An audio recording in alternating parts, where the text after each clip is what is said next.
Selamat pagi, selamat siang, selamat sore, dan selamat malam, Pak Tamsir. Perkenalkan, nama saya Stephen Johnson Tamingon dengan NIM 1223025. Sekarang saya akan membahas mengenai paper yang berjudul Best Practices in SAP Implementation, Enhancing Project Management to Overcome Common Challenges. Paper ini ditulis oleh Oluwatosin Abdul Aziz, Alexandra Ogadima IHCR, dan Courage Ide Mudia. Nah, masuk ke yang pertama, saya akan membahas mengenai latar belakang dan potensi transformasi. Nah, pertama-tama saya akan membahas mengenai definisi dari implementasi SAP ini terlebih dahulu. Jadi, implementasi SAP adalah suatu proses yang proses mengadopsi solusi enterprise resource planning atau ERP untuk menyederhanakan proses bisnis. Jadi manfaat utama dari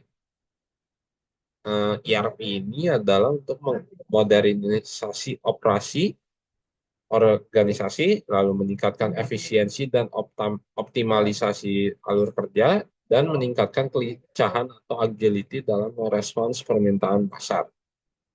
Nah, eh, mengapa sih manajemen manajemen proyek ini penting dalam implementasi SAP ini? Dikarenakan eh, tentunya dibutuhkan pendekatan yang kuat agar proyek tetap sesuai jadwal, anggaran, dan tujuan bisnisnya.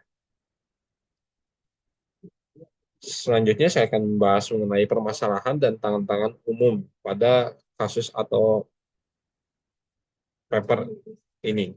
Yang pertama itu ada scope creep, seperti perubahan cakupan proyek yang tidak terkendali.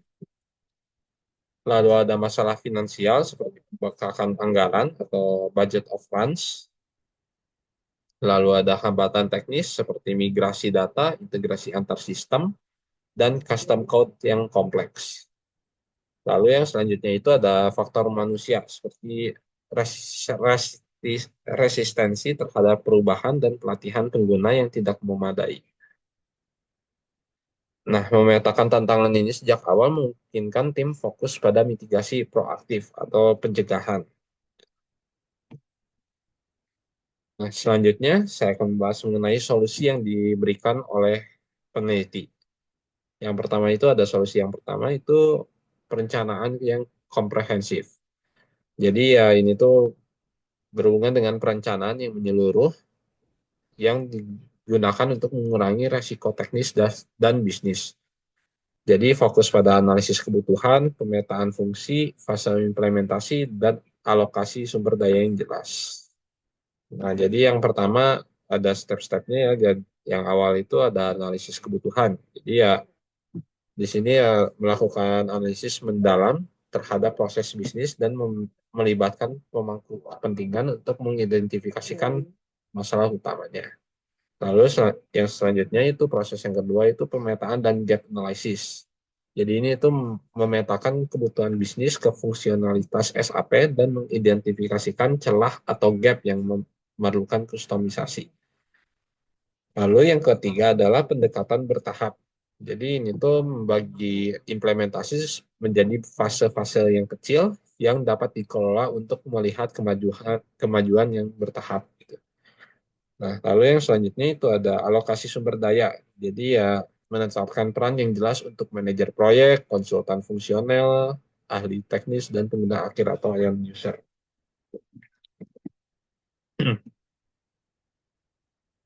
Nah, selanjutnya ini peneliti memberikan solusi yang kedua seperti komunikasi yang efektif. Jadi ya komunikasi yang terstruktur tentunya mengurangi miskomunikasi dan konflik prioritas. Jadi dengan membangun channel rutin, membuat laporan secara rutin dan memberikan umpan balik secara terus-menerus. Jadi di sini ada tiga tahap seperti identifikasikan stakeholdernya atau pemangku pemangku apa kekuasaan atau kepentingan seperti mapping peran, ekspektasi dan pengaruh terhadap proyeknya. lalu membuat saluran komunikasi atau communication channel. Jadi ya di sini menentukan apakah bakal ada pertemuan mingguan, lalu ada dashboard statusnya, lalu ada email ringkasan dan alat kolaboratif yang terpusat. Lalu yang selanjutnya itu ada transparansi dan umpan balik. Jadi ya di sini mengumpulkan masukan dari pengguna untuk melakukan perbaikan iteratif selama proses berlangsung, seperti laporan milestone, resiko, dan keputusan untuk membangun kepercayaan. Nah, yang selanjutnya eh, solusi yang ketiga adalah solusi manajemen resiko proaktif. Jadi di sini ada beberapa proses yang dilakukan. Jadi eh, solusi ini tuh mengelola resiko sejak fase inisiasi yang meminimalkan gangguan proyek. Jadi di sini tuh eh, proses-prosesnya tuh pertama identifikasi dini seperti melakukan teknik seperti analisis SWOT dan brainstorming untuk memetakan resiko teknis maupun organisasional. Lalu yang kedua tuh prioritas risiko. Jadi fokus pada resiko yang memiliki dampak yang paling tinggi terhadap jadwal dan anggaran. Nah, lalu yang selanjutnya itu adalah mitigate atau strategi mitigasi untuk mengembangkan rencana kontingensi atau pencegahan dan langkah-langkah pencegahan sebelum masalah membesar. Nah, lalu yang selanjutnya itu adalah pemantauan yang berkelanjutan. Jadi, atau bisa dibilang monitoring. Jadi, ya meninjau efektivitas strategi mitigasi secara berkala selama siklus hidup proyek atau SDLC. Nah, selanjutnya saya akan membahas mengenai solusi yang keempat, yaitu pelatihan dan dukungan pengguna. Jadi ya, eh, di sini ada beberapa proses seperti modul pelatihan yang komprehensif, jadi mencakup fungsionalitas dasar hingga fitur lanjutan sesuai peran masing-masing pengguna. Lalu selanjutnya adalah pelatihan langsung atau hands-on, bisa dibilang. Jadi menyediakan lingkungan simulasi agar pengguna percaya diri dalam mengoperasikan sistemnya. Lalu yang ketiga adalah dukungan yang berkelanjutan. Jadi menyediakan layanan help desk atau help center dan forum dukungan setelah sistem dijalankan atau go live. Nah, selanjutnya ini ada solusi yang kelima yang diberikan oleh peneliti, yaitu pemanfaatan keahlian dan metodologi Agile. Jadi ya, di sini tuh ada eh, pembahasan mengenai konsultan ahli yang merupakan apa pihak yang melibat pihak yang memiliki pengalaman baik mengenai konsultan SAP ini untuk membimbing fase kritis seperti desain sistem dan pengujian. Lalu selanjutnya ada metodologi agile. Di sini tuh ada eh, metodologi yang menggunakan kerangka kerja seperti Scrum atau Kanban untuk pengembangan iteratif yang memungkinkan fleksibilitas terhadap perubahan kebutuhan. Nah, pelajaran yang didapatkan dari studi kasus ini atau dari paper ini ialah yang pertama, manufaktur multinasional.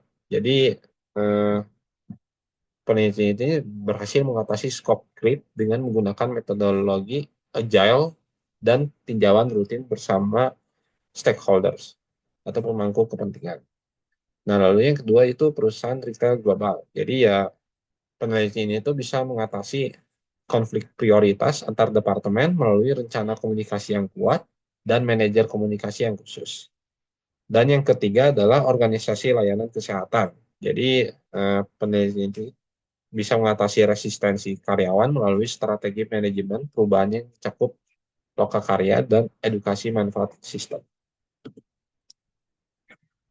Nah, selanjutnya itu kesimpulan dan langkah selanjutnya. Jadi ya dapat disimpulkan keberhasilan implementasi SAP ini itu bergantung pada fondasi manajemen proyek yang kuat, seperti perencanaan yang detail, komunikasi yang transparan, lalu dapat melakukan pencegahan resiko dini, lalu pelatihan yang berkelanjutan, dan keahlian penggunaan keahlian serta agile.